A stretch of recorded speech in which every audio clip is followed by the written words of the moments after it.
Coming up on today's episode, I'm going to give you my 2023 AFC predictions in the NFL.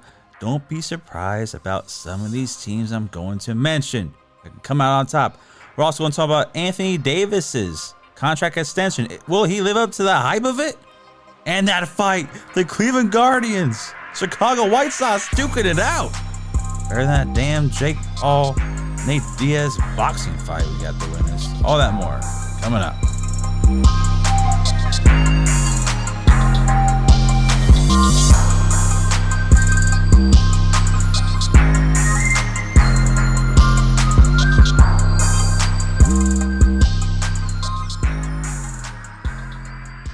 Hey everybody, welcome. This is Sports Talk from the Crib, and I'm your host, Tanner Christian.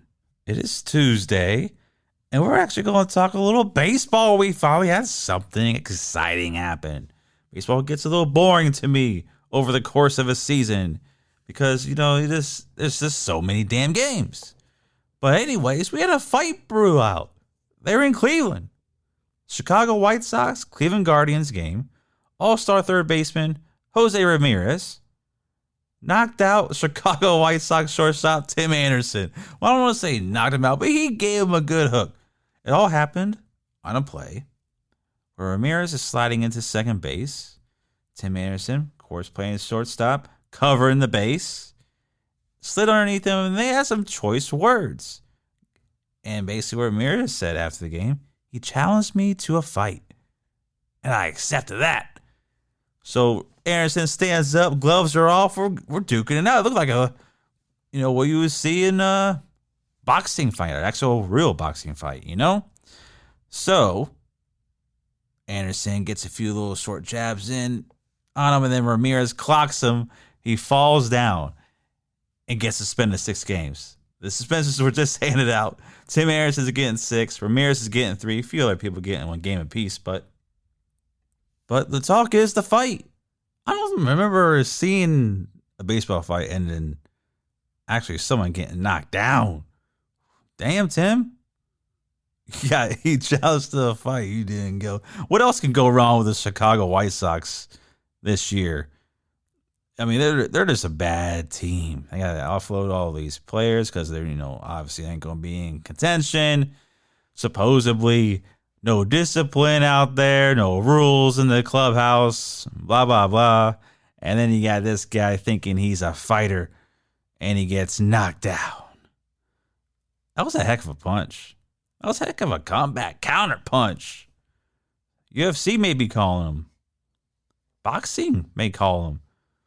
I mean, there's getting everybody out there for ratings now. You got Jake Paul and Nate Diaz. This was better than that fight. I'll tell you that. It's great to see something cool happening in baseball. So that was the whole deal with that. I can't believe he gets knocked down. He gets suspended 6 games. Ramirez clocked him. He gets suspended 3 games. I guess that's what happens when you lay down. You get your ass beat. So I guess he could get more suspended for longer just for making a fool out of himself. I guess for starting it, maybe. I don't know. So, hey, I'm all with Ramirez, man. I liked it. It's still weird. I kind of still want to call this team the Cleveland Indians, but they're the Guardians. And he was just guarding himself. Okay, on to the next topic. Anthony Davis, Lakers center, gets a 3-year, $186 million extension. So this guy's over getting what is that? $62 million a year annually? Are you kidding me? Anthony Davis? Yes, he plays well. Yes, he could average a double-double when he's on his game. He could get you 30 and 20, literally. He can get you, he was averaging 26 and 12 last year. He can get you points and rebounds, but then there's games where you're wondering, where is he? Is he on the floor? Is he on the bench? Did he make it to the game? Is he hurt again? Did he stub his toe on the way through the locker room and never came back from halftime? What happened? It's usually what we ask when it comes to Anthony Davis. Was he playing 2K too long and injured his thumbs from hurting? I don't know. But giving him a man 3-year, $186 million when LeBron, this may be LeBron's last year in LA. Without LeBron, is AD really going to be the face of LA? That's where I have a hard time seeing.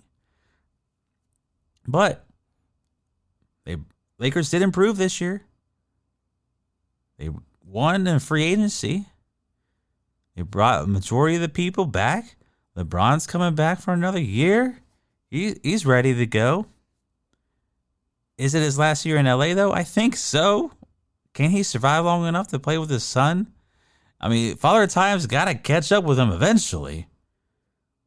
But if he can play up to par of how he is, Anthony Davis has got to be the number one. With this contract, he needs to be number one. You got the white boy, Anthony Reeves. Austin Reeves. I can't think Anthony Davis, Austin Reeves. That's the same. Austin Reeves does play better than Anthony Davis at times, though, last year. At times, it was Austin Reeves the leading scorer. In the playoffs, he kind of disappeared a little bit, but at least he showed up for the majority. He showed up more than Anthony Davis did.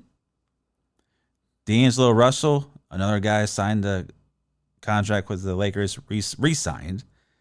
Can he live up to his expectations? They're like, oh, you got him on a deal, but yeah, $17 million a year. You're looking at a guy that disappeared during the playoffs. But the thing is, the Lakers are doing well all together as a team because they keep acquiring little players. Let's say little players. These little acquisitions that may go under the radar, but they're smart moves, really. If you can get the potential out of D'Angelo Russell, you win. If you can get the potential Anthony Davis consistency, you're going to win. And then you add Gabe Vincent, point guard over from Miami. You re-signed Rui Hachimura, who did really well when you acquired him from the Wizards. Little moves, and they make sense. I like Cam Reddish, too. I don't know why he hasn't unleashed his talent. But, man, maybe this helps him. Playing with LeBron James and playing with these guys can help him. Because he started well in Atlanta.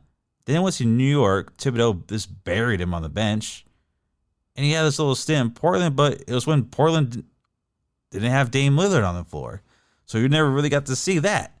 And it just seemed like his potential, something there, it just hasn't kind of clicked yet. Maybe now he's in LA and going with LeBron James, that can really help him. So it's a player to really look out for this year. But Anthony Davis, man, these NBA contracts is going to get insane with the new collective bargaining agreement, the TV deals. It's just going to keep growing and growing and growing and growing.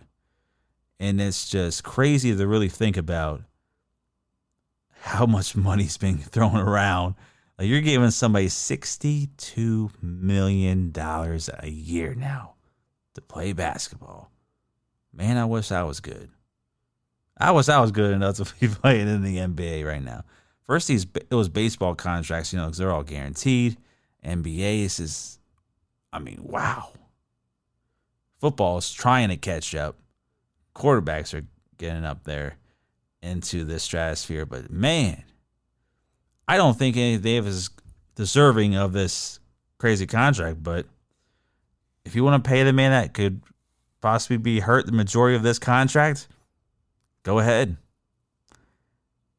The reward is great, but the other side of it, it's like it could be a really, really, really big mistake. Okay, now let's switch over to the NFL. We're going to get into my AFC predictions. Who's going to come out in each division here? How I think they're going to be ranked from first to last in their respective division.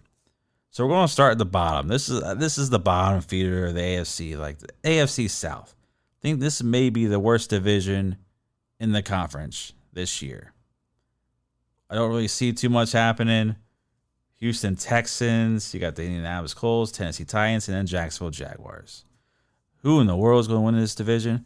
I'm going to go with the Jacksonville Jaguars because Trevor Lawrence really took that next step. And that coming back down from 24-0 in the playoff wildcard game last year, it really says something about his Jacksonville team. They brought Doug Peterson in. That was the first year of him being the coach down there. And Trevor Lawrence was really good in that system. They brought in Evan Ingram, the tight end, over. Then they brought Christian Kirk in to play the number one guy, a wide receiver. And it's like that really helped Trevor Lawrence get his game going. Of course, drafting Travis Etienne, his buddy from Clemson, that they played together, that really helped too. And now you add Calvin Ridley to that mix. He was suspended all last year, if you don't recall, from betting on games when he was with the Atlanta Falcons. But now he's eligible. And that could be a really sneaky, people forget about the guy. That could be a really sneaky, good offense this year with him, with Christian Kirk, Evan Ingram. Like, they got some other key pieces there too. And that Jacksonville Jaguars defense, I think, will be a lot better too. So it's not a team to really sleep on. That's why I'm picking them to come out of the AFC South. Again, the playoffs, we'll see how they do. AFC is loaded. So to come out of the AFC, man, you just kind of got to get lucky. But I got them winning the division. Next, oh man, flip a coin with these three. I don't know. Like, I would expect maybe Tennessee. I'm going to go with Tennessee. Just because Derrick Henry may get you 4 or 5 games by himself. And that may just be enough to win you second place. I think they got too many people on defense that they lost. They lost way too many people. And another year with Ryan Tannehill in his last year of his contract. You drafted Will Levis out of Kentucky to possibly see there. Like, I really don't know the direction of this franchise. But Mike Vrabel's been actually one of the few former New England coaches that have been good as a head coach. But I really feel like if Tennessee really dives, this could be maybe his last year as a head coach there in Tennessee. And then next, I want to throw the Houston Texans. Number 3, C.J. Stroud, rookie. Hey, Texans, DeMeco Ryans, new head coach, former player, then maybe he works out here. Like, I'm going to throw them in as third. Hopefully, the kid C.J. Stroud works out. And last, I'm just going to put the Colts because I don't know what the heck's going on there. Jonathan Taylor's holding out. You got Jim Irsay saying things. You got Anthony Richardson possibly starting. Like, who knows? You got what's going on in Indy. I don't really see big things out of there, that team whatsoever. Like, I've picked them to finish last in the AFC South. So let's head out west. Let's go to the AFC West. And I'm picking them to be the second to last year. I'm picking them, this little division here, to be third. I'm going to go with the LA Chargers to win. Justin Herbert, richest man in the NFL right now, with that contract. So I expect the Chargers to take that leap with Kellen Moore as their offensive coordinator. You see that so many times with this offense with Justin Herbert, Austin Eckler, Keenan Allen, Mike Williams. I mean, bringing back Everett as the tight end. Like, this offense is still scary. You got your whole offensive lineman back. You got Rashawn Slater, who was really good the year before when he was hurt. But the year before, coming out of Northwestern, that really helped the line. They've addressed it in free agency. Like, Corey Lindsey, like, they've got a line now. Justin Herbert is a heck of a thrower, man. This Dan Marino-esque, like. It's time, Chargers. Stop losing close games. Stop blowing huge leads. Part of it was due to their head coach just being big-headed. He may still be big-headed, but stop going for it on 4th and 5 at your own 30-yard line. Maybe help your team out a little bit, and I think you'll be successful. I'm picking them to come out of the whole AFC, potentially. I have them as Super Bowl contenders.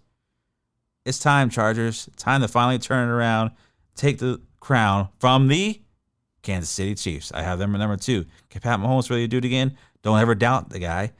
Yes, they're Super Bowl contenders every year with him as your quarterback. Him and Travis Kelce are the best in the league. Like, what else can you say? But it's like, don't ever count them out. But I'm telling you, Chargers, it's your time to take the division, take the AFC West away from these guys. Chris Jones is holding out. He still hasn't reported to camp. He may hold out the whole season. He's in the last year of his deal. He's been like the glue in that defense to help Pat Mahomes get back on the field. So that could be a big loss for Kansas City if a new deal isn't reached or if he just decides not to show up. Denver, Russell Wilson. Sean Payton's your new head coach. I expect Russell Wilson to bounce back. I mean, last year was an embarrassment. It was painful to watch Denver Bronco games. You did not even want to see highlights. They were so painful. It was that bad. But I expect them to finish third. And last, I'm just going to go, can Jimmy G really going to be your quarterback? Devontae Adams, geez, it kind of sucks being a Raider now, huh? You got Josh McDaniels as your head coach. Pfft. Man, talk about hurtful. I expect the Raiders to be like the Raiders, though. You know, they're going to win these crazy games, maybe. They're going to get blown out. Like some games, too. Then they're going to win on by a game-winning field goal. They're going to why? How? Josh Jacobs, is he going to be playing this year? I don't even know what's going on with the Las Vegas Raiders. But I expect them to finish last. Surprise me. I mean, they may surprise everybody, but I just really can't see it this year. With Josh McDaniels has no business being a head coach, in my opinion. I mean, I hope they do good because I like Devontae Adams. But man, Devontae, feel bad for you.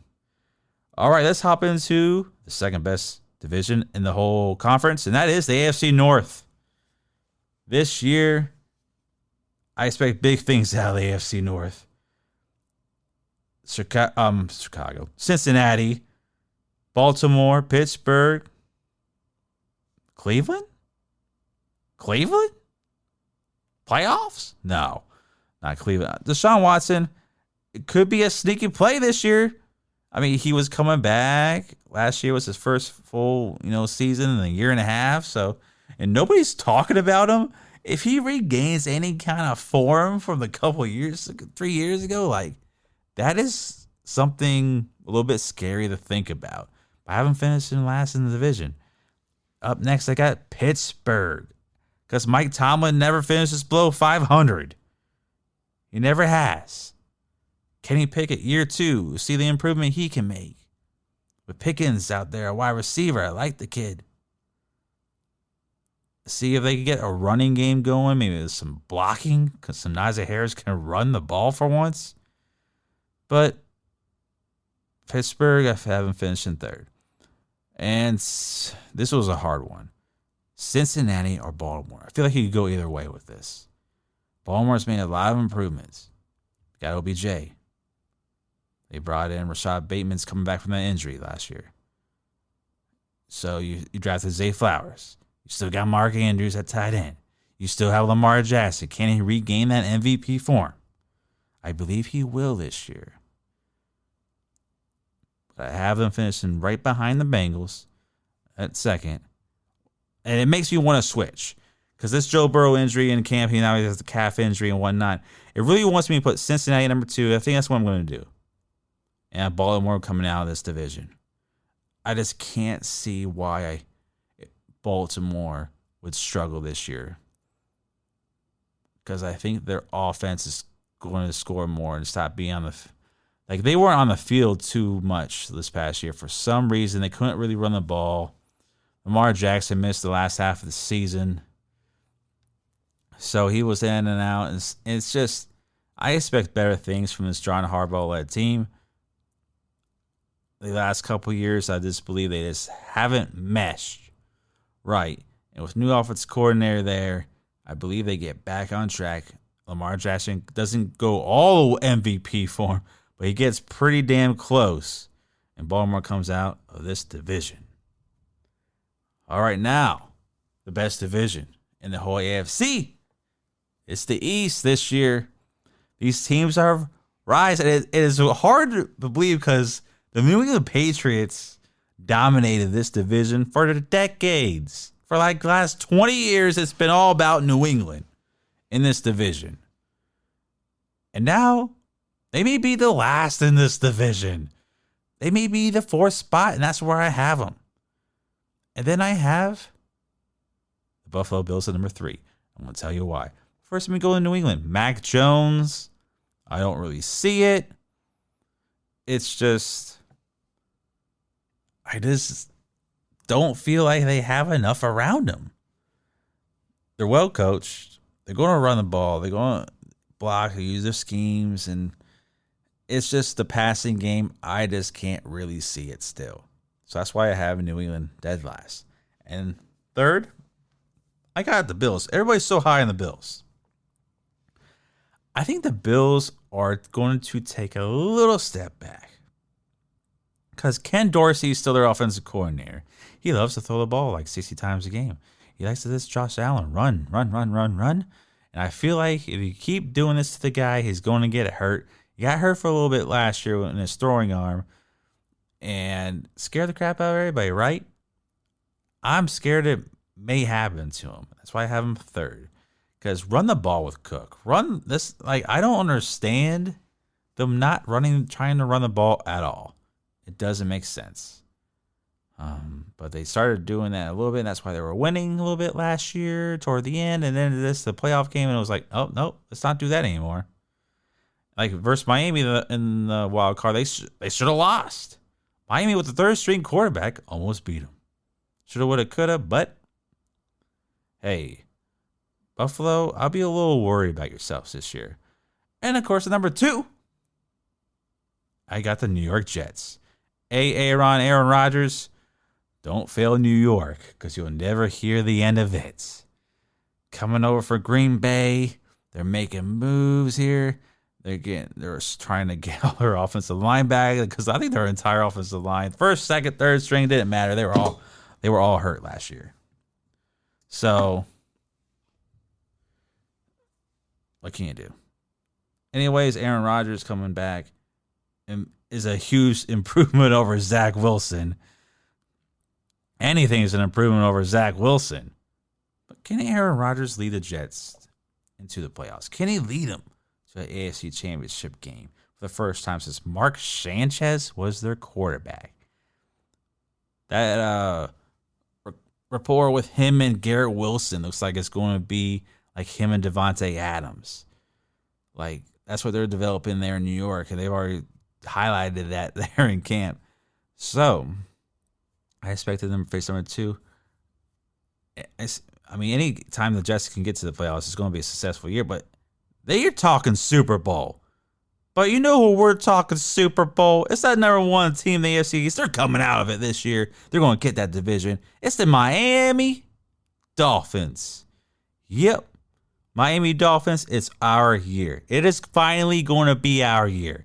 Mike McDaniel, gathering the troops, Tua Tagovailoa, staying healthy, beating all the naysayers that he is the man. That jiu-jitsu is going to work. Me working out, doing karate moves and all this type of stuff. Yeah, I got it.